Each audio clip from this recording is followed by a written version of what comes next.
Hello, everybody. A very warm welcome. Thank you for tuning in. I'm Alexandra. I'm the leader and creative director of City of London Sinfonia. And today I am talking to Ann Lovatt, one of our lovely violinists and also one of our mindful music leaders. Welcome, Ann. It's really lovely to see you after such a long time. Thank you. Lovely to see you too. Now, for those of you that don't know, every other Wednesday on our CLS Facebook page at 6:30, there's a live mindful music session. And depending on which player from the orchestra leads the session, the focus is slightly different. Sometimes it's mindfulness, sometimes yoga, sometimes Alexander technique.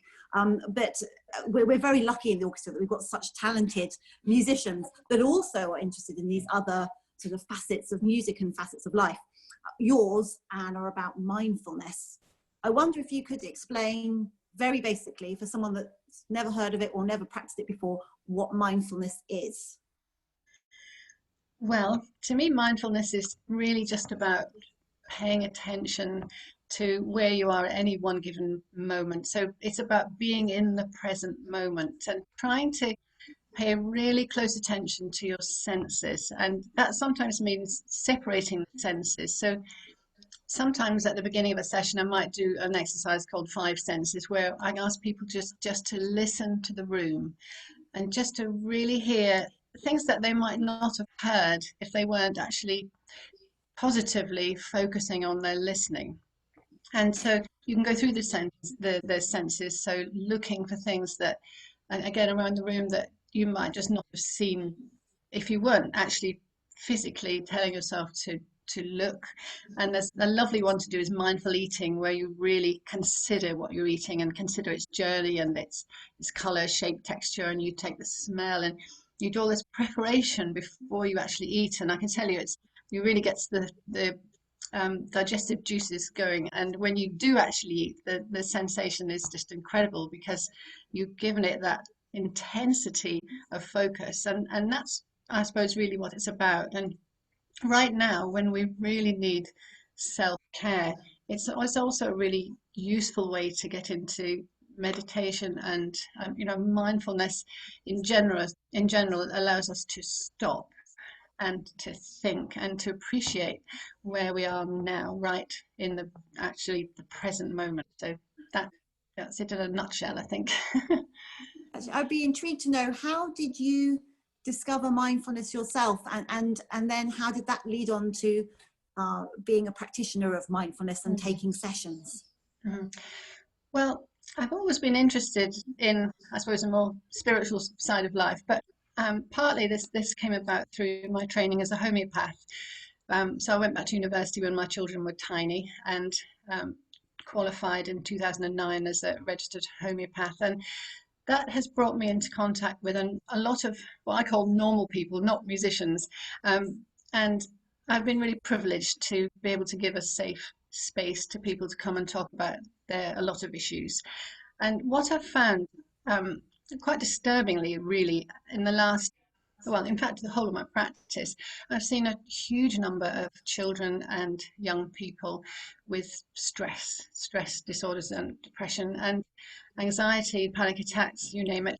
And it's made me take a really long, hard look at how we educate people and what we expect of people in society today. And this doesn't just go for schools, but right through to work. The whole issue of well-being and self-care is sometimes a bit too far out of sight, and there's a lot of pressure on young people, particularly now, to fit into a particular model of what they should be doing at school. And everything seems to be about achievement, and we seem to have lost sight a little bit about life itself and being young and enjoying being where we are.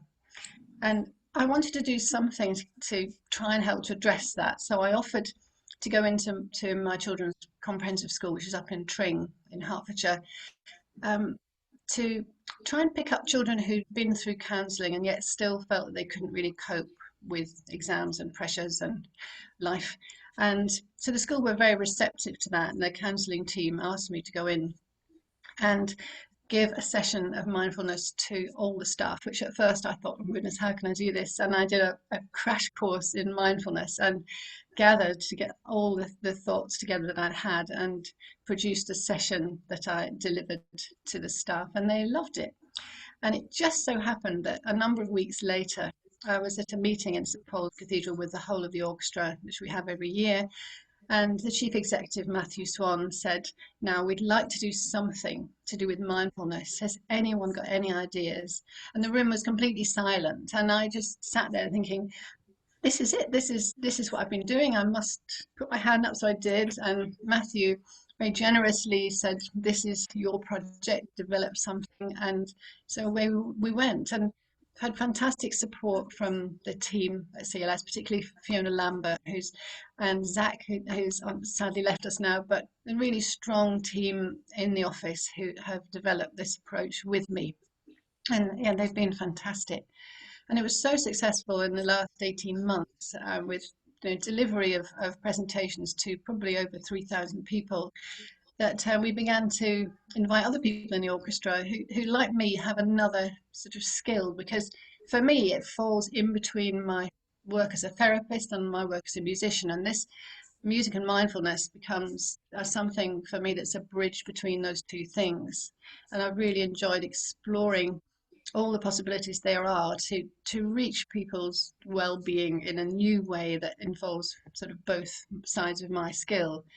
And we looked for people in the orchestra who also had sort of double skill set, if you like. So we're fantastically lucky that we've got Jane Carradine, who's an Alexander technique teacher, joining us now as part of the team and delivering really insightful presentations, which are all about the body as coming from her skill set. And also Ruth Gibson, who's a viola player in the orchestra, who's a yoga teacher, and again comes with all the knowledge that you gain from working with the body and with yoga meditation.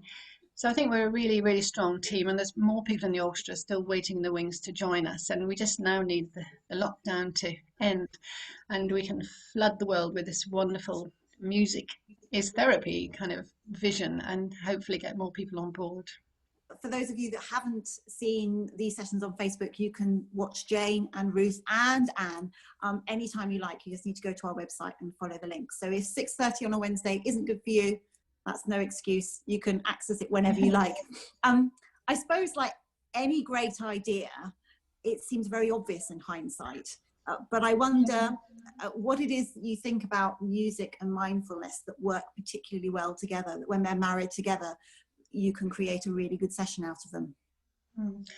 Well, I think because music is so therapeutic and proven as therapeutic, and mindfulness is obviously so therapeutic, and meditation, because the three things are really combined in the sessions that we do. There's such a rich vein from every side of those things to draw on, and in music, it's just a great opportunity to be allowed to choose some repertoire, and to perhaps look behind the music, look at maybe the philosophy of the composer, maybe the circumstances in which the piece was written, maybe just actually physically relate the music to the body, as you can so easily do with structure and pulse and rhythm, and relating music to meditative techniques is easy, really. It's just a matter of digging out the right things that are relevant to people, and making that circle of energy with the audience. And I must say that at the moment in lockdown, that's the thing I'm really missing the most, is the connection that we have with our public. For someone that hasn't been to one of your beautiful sessions, can you sort of explain the format, explain what they might expect? Yeah, I think they can expect to deeply relax. That's one of the main things. It's certainly possible to change your body chemistry just through breathing and relaxing in the right way, for even just for a few minutes. Hopefully they'll learn something about maybe a couple of different pieces of music, perhaps appreciate them in a new way, see them in a new way, listen to them in a new way. I'm hoping that I'm passing over mindfulness exercises that people can take away and do at the office desk, and maybe begin a meditative practice for themselves with easy exercises that I'm giving people, and giving people a space to come together and do something that's really quite simple and can be taken out of the room and applied. That's the really important thing, is that we just keep remembering to close all the multiple tabs on the computer, walk away from the screen every now and again, take a few breaths, connect with why we're doing what we're doing, and remember to live a little bit and not just work, work, work. So it's, I think the whole session would all be, every session would be guiding people towards that goal, and hopefully in an interesting way. And through the orchestra, of course, there's the most fantastic musicians. So it's like having a really intimate concert where you get to see really close up what people are doing. It's the opportunity for questions and answers.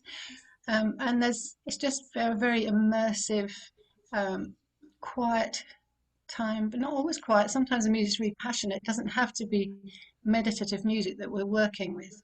Um, so there's a lot you can get out of it. And the sessions, I try and take people from a kind of warming up place into something quite deep, maybe a long, slow meditation, and then coming back at the other end with some music. But every session is different, and the purpose is really for relaxation and general well-being. Actually, I have very fond memories of doing one of your sessions at a concert in Southwark Cathedral. I remember you spoke about a piece of Arvo Pärt, and it was the perfect preparation, actually, before a concert, just to calm yourself, to find a bit of space, which are things you should probably always do, but it's difficult in normal life. You know, there's very often you've got to go and move the car, or you've got to eat, and you've got to get changed and do all these sort of mundane things. I remember that. I remember feeling very centered, very calm before the actual show. But also it was lovely to be sort of partaking of this mindfulness with the audience. And you very rarely get the chance to be together with the audience like that before a concert, and to be doing something with them like that. I thought that was quite special. It sort of broke down the barriers a little bit between the musicians and those listening to the music. So I remember that very, very vividly. It was a special moment for me. I wonder, because you are a musician and a performer, how mindfulness has impacted the way you listen to music, or the way you learn music or perform music, or are they quite separate things? Do you have to keep them compartmentalized a little bit? No, I think it's made me appreciate much more. It's made me appreciate my audience much more. When I listen to things, I'm always looking for ways I might be able to put something new across to an audience. It's made me less insular about my own technique and my own, you know, every violinist worries about the perfection of how they're playing and how they're judged and how they're observed. And I'm trying to step away from that. And I think the mindfulness practices help me to just realize what a gift it is to be able to play music, and how fortunate we are to be able to give that to people, and to get something back. And like you were talking about preparing before you go on stage, and I've just finished reading Jessie Norman's autobiography, which is just wonderful. It's called Stand Up Straight and Sing, and it's full of wonderful stories. But she talks about waiting in the wings, preparing to go on, and she just talks about being quiet as the most important thing for her before she performs. And she talks about feeling as if she's flying on a flow of air, because her breath is such a natural process for her. Singing is such a natural process for her. And that, I think you could say that she was doing something mindful just before she went on, because she's really just coming into herself and finding her breath. And that can really change your body chemistry, and help to well, it helps certainly to bring the fight or flight response, which rears up in all of us when we're nervous. It helps to bring that under control. And yeah, it can be very, very helpful as a performer. And I've certainly noticed my attitude to playing has changed, I think, hopefully for the better. Now, very often you're perhaps limited in what you can, the repertoire you can choose, depending on which instrumentalists you have at hand or what music we happen to be performing. And I know that during lockdown, you've been working on some episodes of your own in a way. And I wonder, for those, are you able to choose very freely the repertoire? And if so, is there a particular repertoire you're drawn to in particular that works especially well with mindfulness, or can anything be combined for a good mindfulness session? Well, I think you could play anything at all, and sometimes with the big sessions we were doing in London before lockdown, it was great to start with a really upbeat piece and finish with a really upbeat piece to energize everyone, because that's a lovely way to begin and end, and to introduce the music. So any music is fine. We did some music where we chose the Messiaen Quartet for the End of Time clarinet solo for one session, which I remember being incredibly beautiful and really well received. And difficult contemporary music, playing it to people who've maybe never experienced Messiaen. Messiaen is a huge favourite of mine, and I'd love to hear you play the Louange d'Immortalité Jesus, the last movement. That would be the most incredible piece to do in a mindful. I'd love to take a whole bunch of young children into the middle of a big orchestra and sit them down and play the Adagio from Mahler 5 or something, and really open their ears and their senses to that incredible thing going on. I mean, we're so lucky as musicians that we get to sit right in the middle of that immense sound world, and I would just love it if we could get young people more and more involved at a younger age in orchestras. And I'm trying to think if I'm really listening to anything. I tend to be listening to things with a research head on. So I gave myself the challenge in lockdown of doing 7 videos just to build up my resources for music and mindfulness.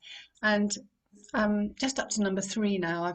There's 2 on YouTube already. So I've done standing meditation with playing some Bach. And I was trying to think how I could work with music on my own. So I just recorded the aria from the Goldberg variations. I recorded myself playing the cello part and myself playing the violin part. So it's now a violin duo. And then the second one I did a walking meditation. I was looking for a walking bass. And I was very lucky that I had a lovely cellist who lives close by who came and recorded the air on a G string for me, which has a lovely walking bass. So that was great. This time I'm on day 3, and it's going to be all about diaphragmatic breathing. So I'm doing a section on physiology, because it's really important to understand your body and understand where everything is and why it works the way it does. And I've got a lovely animation I've been developing with an animator in Madagascar, of all places, and it's nearly finished. I've got a couple of clips that are going into my day 3 YouTube video. But diaphragmatic breathing, so it's all about singing and the voice, hence my research and reading about Jessie Norman. And I'm so lucky that my husband's worked very, very closely with her, so I've got lots of inside knowledge about her. And even luckier, I have her last accompanist, Mark Markham, performing with me in day 3. So he's just sent me the accompaniment for Morgan by Strauss, all the way from Pennsylvania, and he's just recorded it on his phone, and I'm going to put it into my sort of home studio and put down the violin track, and my husband is going to sing the vocal part on the flugelhorn. So that we're just trying to be inventive about how we can still work in the situation we're in at the moment. And I'm really excited about that, because I listened to Mark's clip last night. He sent it, and both Mike and I sat with tears in our eyes, not just because he plays the piano so beautifully, but just for the music is extraordinary, and all the memories that Mike has working with Jessie. So it's a really special project, and I'm trying to make each project I do something that really means a lot to me, and hopefully then it'll mean a lot to the people watching. I'm sure it will. It sounds amazing. I'm going to, must let me know when it comes out. I mean, the focus is very much on live music, isn't it? And on you being involved in the performance. Do you think that's what makes the mindful music that you offer different from perhaps other mindful sessions, in that the music can always be live and you can give the performance perspective, whereas you could easily put a CD on of something? Do you think that adds to the experience? Yes, oh, definitely. And one of the things that we learned through performing in Soho House at White City, when we had audiences of up to about 160 in the room at a time, we got a lot of really good feedback about them being, well, if we sat the group right in the middle of the audience, they would all be so close. And often we spread musicians through the room, or had musicians walking around. I remember Alison Hayhurst walking around playing Syrinx from memory, and it was just beautiful.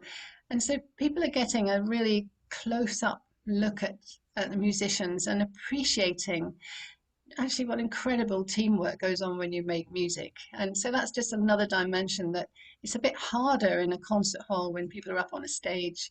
And actually CLS is really good at this, at performing in a way that brings the audience in. I think the comfortable classics and having people lying on cushions and having a bar and just having a more relaxed approach is really fantastic. And this has to be the way forward, because I think in some ways the old-fashioned put your tails on and go up on that stage, it's had its time in many ways, I think, and there is always going to be a little bit of an alienation in doing that to certain people. And I think with very young people as well, that might be a barrier. So definitely having live musicians in the schools and in the hospitals the way that we do in CLS is really essential, and I think we do it really well as an orchestra. Thank you, Anne. It's been lovely to talk to you. So It's many a pleasure. amazing ideas, and great to hear about mindfulness as a concept and mindfulness and music. And I really would urge any people listening to this chat or watching this chat, do go and check out the sessions. I've looked at all of them so far, and they really are very helpful, particularly in these times, which is sort of high stress and anxiety for lots of people. So please do go and check them out. And thank you, Anne. I look forward to doing another live mindful session with you very, very soon. Thank you for joining me. Thank you very much. Thanks.